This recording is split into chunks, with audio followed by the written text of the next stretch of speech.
Hello everyone, my name is Jennifer Puig and I'm a teaching artist in music and dance techniques and tools for learning. Today I have a very special lesson plan that I like to share some tools that you can use at home or at school to incorporate learning all about farm animals.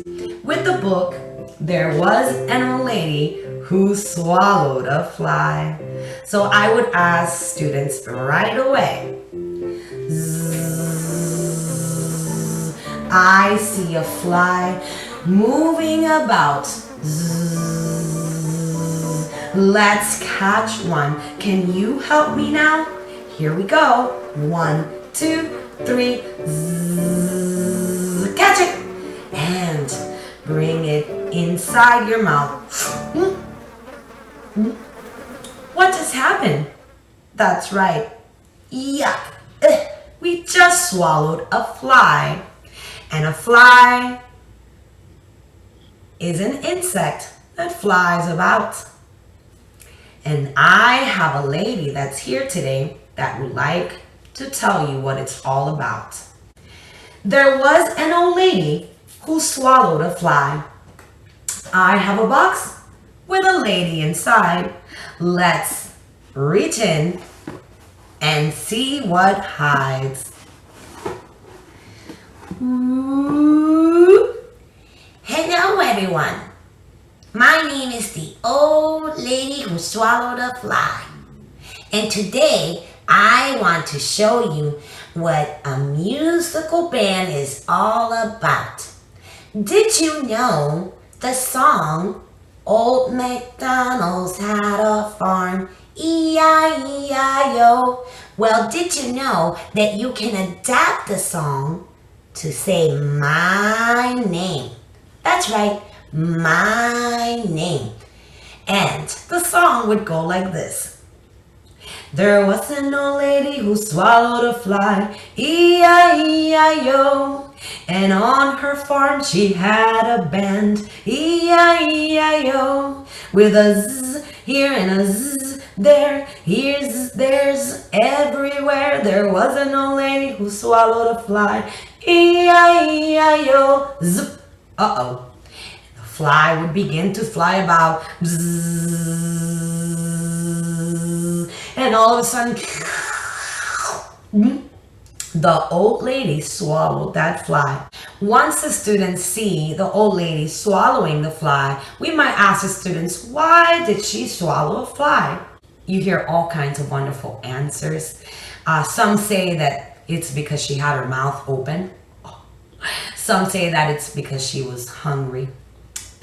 It's all up to your students, and it's all about where they are in their developmental stage.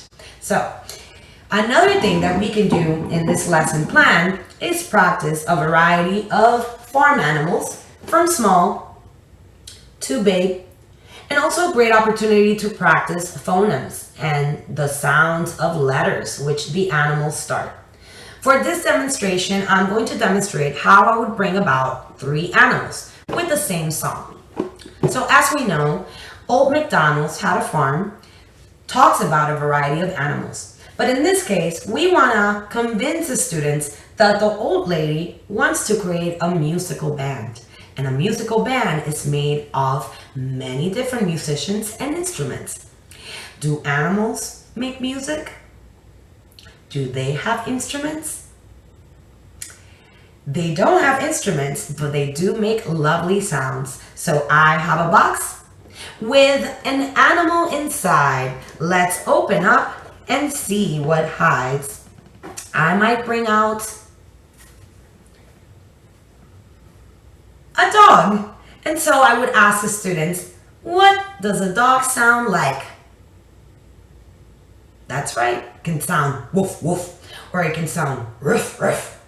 All kinds of wonderful sounds that a dog can make. I can also ask them how a dog moves. And once they show me, we can put it all together with our Old McDonald's tune adapted to the old lady. We go like this.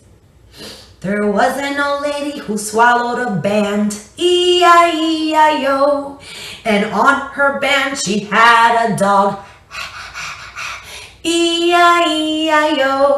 With a roof here and a roof there. Here a roof, there a roof, everywhere. There was an old lady who swallowed a band, E-I-E-I-O. The students loved watching the visual of the old lady who comes out and sees the dog. Woof, woof, woof, woof.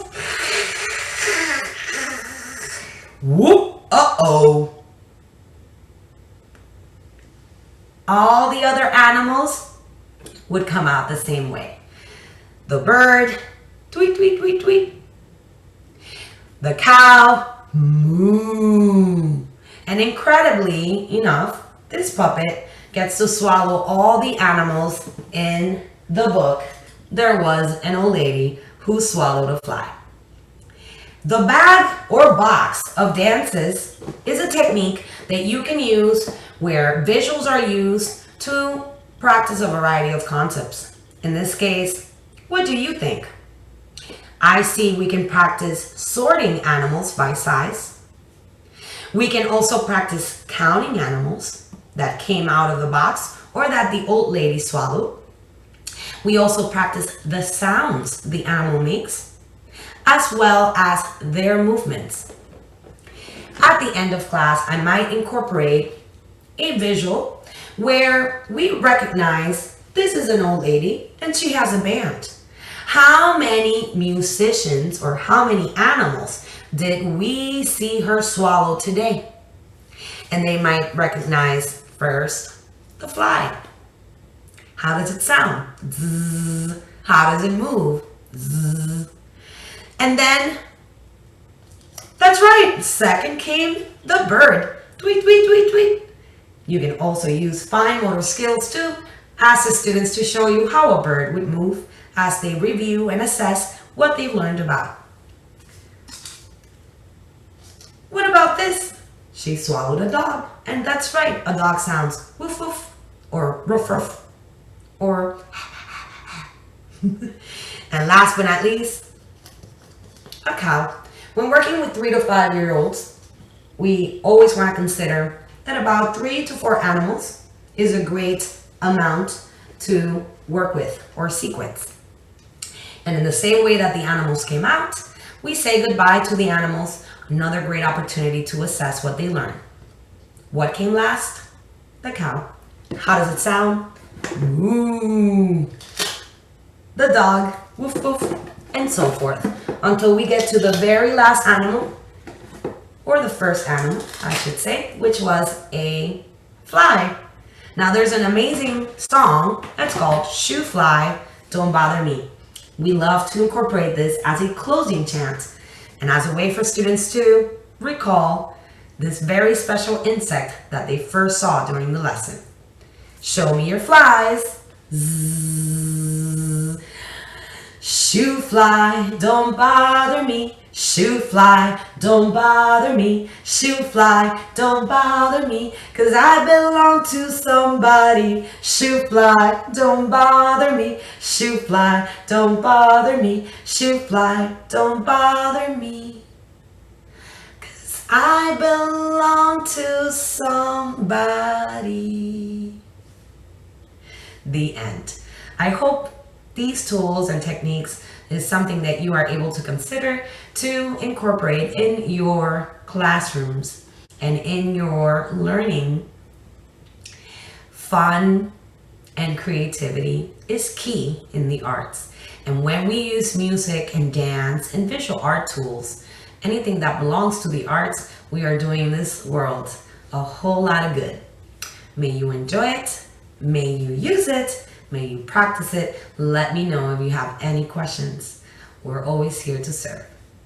Until next time, namaste.